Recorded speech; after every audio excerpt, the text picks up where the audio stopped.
To'ylarga har kim har xil anaqada boradi, bilasizlarmi? Masalan, kimdir majburiyatdan boradi, kimdir o'yinga tushgani boradi. Menga o'xshagan odam yemoq ichmoqqa boradi. Masalan, tiqib kelsam bo'ldi, men qornimni to'ygizib.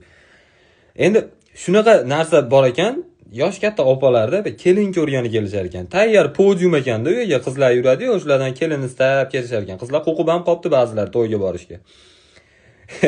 O'tashni qiziq voqea bo'ldi. Hali joyda turibman, haligi to'yda markaziy banki bo'ladigan joy bor-ku, bitta baquvvat ovozi bilan baland holda o'tiradigan joy. Hali kelgan sevatga qarab, ichidagi narsasiga qarab narsa solib beriladigan joy bor-ku, bilasizlar?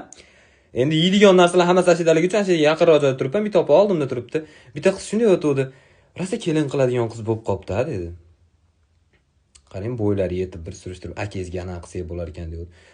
Opa dedim, siz bu to'yda egalariga kim bo'lasiz dedim. Desamki, voy biz ham qarindoshimiz, prosta tak kelib olganimiz yo'q deydi. Kandan cho'sa kelib olarganga o'xshayapti-da, ash qizni to'y bo'lyapti bugun. Opa jicha adashdi.